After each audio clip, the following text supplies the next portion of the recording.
আসসালামু আলাইকুম দর্শক, সবাইকে শুভেচ্ছা এবং অভিনন্দন। আশা করি সবাই ভালো আছেন। আলহামদুলিল্লাহ, আপনাদের দোয়ায় আমি ভালো আছি। তো আজকে যে বিষয়টা আপনাদের সাথে শেয়ার করব, সেটা হচ্ছে ইদানিং আপনারা লক্ষ্য করেছেন যে বিএনপিকে ভালোবাসার মতো প্রচুর পরিমাণ লোক হয়ে গেছে। কারণ খুব শীঘ্রই যদি নির্বাচন হয়, সকলেই জানে এখন যে বিএনপি ক্ষমতায় আসতেছে। এই জন্য বিএনপির প্রেমী, দল প্রেমী, বিএনপিকে ভালোবাসার মতো লোকের এখন অভাব নাই। এখন প্রচুর পরিমাণে বুদ্ধিজীবী দেখতেছি যে তারা যথেষ্ট পরিমাণে বিএনপিকে ভালোবাসে। বিএনপির তাদের মুখে এখন বিএনপির জয় জয়কার। অবশ্য 5ই আগস্টের আগে এই ধরনের মানুষগুলোকে খুব বেশি একটা বিএনপিতে দেখা যায় না। তখন তাদের গ্রুপ বৈচিত্র্য বিভিন্ন রকম ছিল। তো যাই হোক, এদের ভালোবাসাটা কেমন সেটা বলতে গেলে একটা গল্পের সাহায্যে বলতে হবে। তো গল্পটা হচ্ছে যে একটা সৎ মায়ের দুই ছেলে, একটা হচ্ছে নিজের ছেলে আর আরেকটা হচ্ছে স্বামীর ছেলে। তার মানে একটা নিজের গর্ভধারিত ছেলে আর একটা হচ্ছে স্বামীর আগের ঘরের বা অন্য ছেলে। তো উনি যেটা করতো, নিজের ছেলেটাকে হচ্ছে কোলে নিত না, খুব বেশি একটা খাটাইতো, পরিশ্রম করাইতো। আর সৎ যে ছেলেটা ছিল ওটাকে কোলে কোলে রাখতো সবসময়।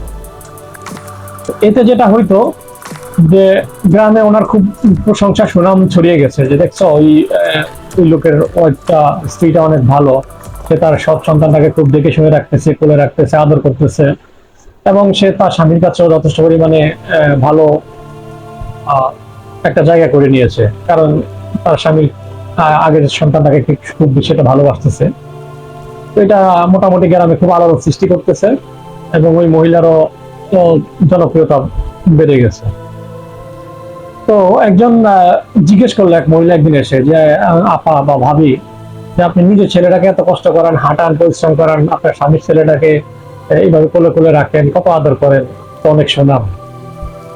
পরে মহিলা তার আসল রহস্যটা বললো যে আসলে দেখেন, যে আমার ছেলেটাকে আমি কাজ শিখাইতে হবে, পরিশ্রম করাইতে হবে, ঠিক আছে, তো চালাক হইতে হবে। আর স্বামীটাকে কোলে তুলে তুলে রাখবো, তো হচ্ছে অলস হবে, পরিশ্রম পারবে না, তো আলটিমেটলি আমার সন্তানটাই চালাক চতুর হবে, ও হচ্ছে একটু বেদমা বা বোধহয় যাই হোক এরকমটাই থাকবে, আল্লাহ ছিল এরকম। তো আসলে যে কথাটা বলতে চাচ্ছিলাম, যে বিএনপিকে এখন যারা ভালোবাসেন, খুব বড় বড় বিএনপিকে নিয়ে টক শোতে বিভিন্ন জায়গায় খুব আলোড়ন সৃষ্টিকারী কথাবার্তা বলেন, তাদের ভালোবাসাটা বিএনপির প্রতি ওই ধরনের ভালোবাসা হচ্ছে। এটা সত্য যে ওদের এই ভালোবাসার আড়ালে ধান্দা আছে, কারণ জানেন তারা খুব শীঘ্রই বিএনপি ক্ষমতায় আসতেছে। তো সুতরাং বিএনপিকে এখন ভালোবাসা, বিএনপিকে প্রশংসা করা খুব বেশি একটা দুরূহ ব্যাপার না। এই লোকগুলা কিন্তু 5ই আগস্টের আগে বিএনপিকে এত পরিমাণে ভালোবাসা দেখাইতে পারে নাই।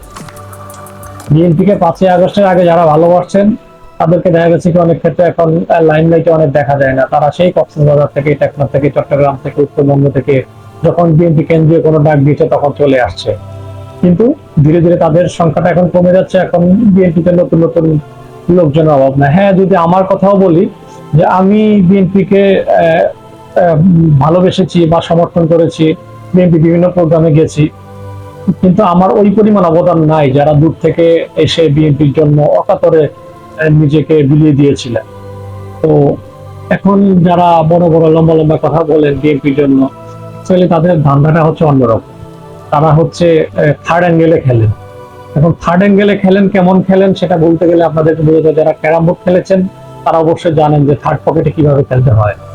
তো যারা জানেন না তাদের জন্য একটা ক্যারাম বোর্ডের এই ভিডিও দিচ্ছি, দেখলে বুঝতে পারবেন।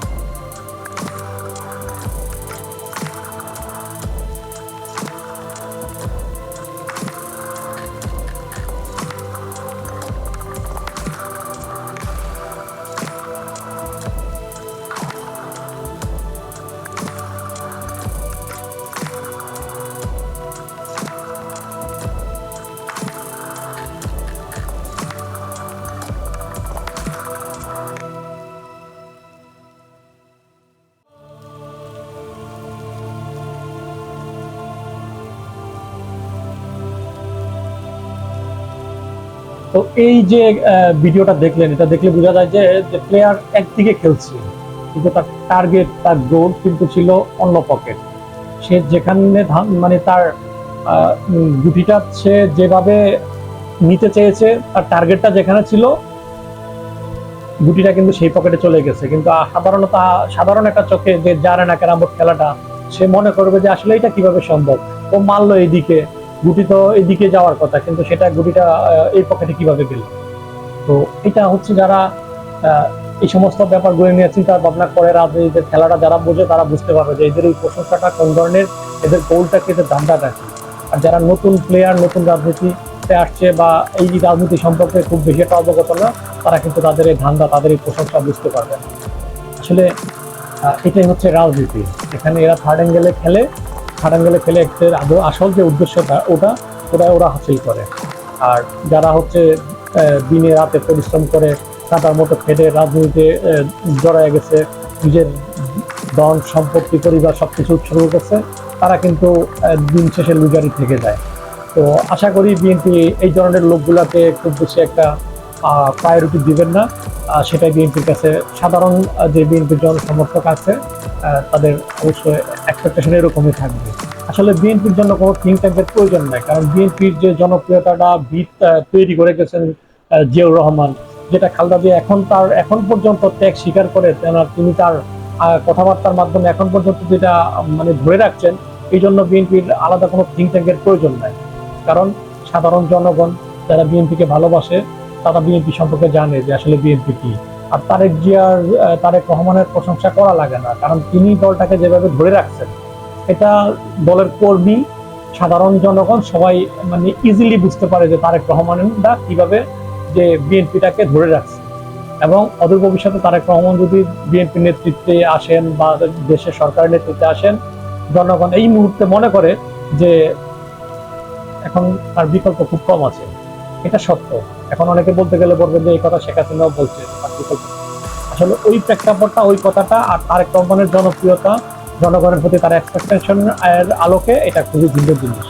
সত্যিকারই এই মুহূর্তে তারেক রহমানের বিকল্প নাই। তারেক রহমান এই দেশের রাজনীতির জন্য খুবই একটা গুরুত্বপূর্ণ বিষয়। কেন গুরুত্বপূর্ণ বিষয়, এটা সাধারণ জনগণ অনেকেই জানে। আর যারা জানেন না, তারা আশা করি অবশ্যই গভীরভাবে চিন্তা করবেন যে এই মুহূর্তে তারেক রহমানকে দেশের রাজনীতিতে কেন প্রয়োজন। কারণ অনেককে নিয়ে অনেক ধরনের তর্ক বিতর্ক আছে। অনেকে ইসলামিক দল পছন্দ করেন না, অনেকে জামায়াত বিরোধী।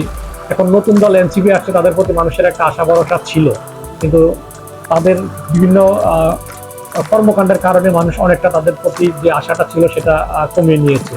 তো সার্বিক বিষয় বিবেচনা করে এই মুহূর্তে তারেক রহমানকে বাংলাদেশের রাজনীতিতে খুব প্রয়োজন, এটা দেশের জনগণ উপলব্ধি করে। তো বিষয় হচ্ছে এখন বিএনপি প্রশংসা করা সহজ, আওয়ামী লীগকে গালি দেওয়া খুব সহজ। আসলে আওয়ামী লীগকে গালি দিতে পারলে সে কি আসলে মানে বিএনপি প্রেমিক? এই থিওরিতে কি বিএনপি আগাবে?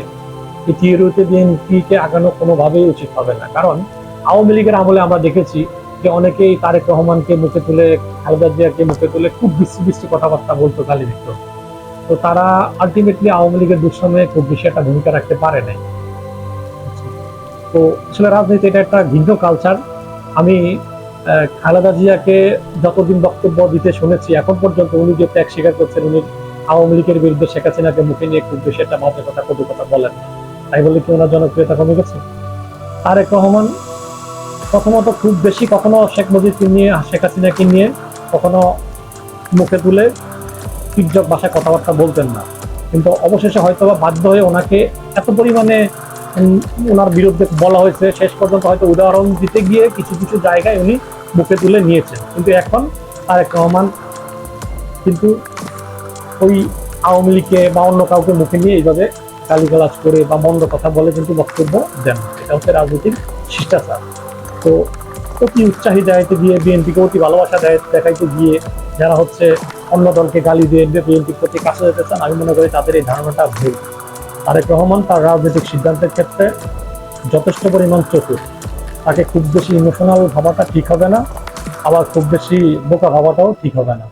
দিন শেষে বুঝতে হবে সে একজন পুরুষ। সে রাজনীতিতে সে পুরে এই এত বছর পর্যন্ত সে কিন্তু একজন পাকা খেলোয়াড় হয়ে গেছে। ভবিষ্যতে বাংলাদেশের জন্য, রাজনীতির জন্য তারেক রহমানের ভূমিকা গুরুত্ব অপরিসীম। তো এই জন্য আমার আলোচনা ছিল এইটুক, যে আসলে ওই ধরনের লোকগুলো থেকে বিএনপিকে সাবধান থাকতে হবে, যারা থার্ড অ্যাঙ্গেলে খেলে, থার্ড পকেট খেলার চেষ্টা করে।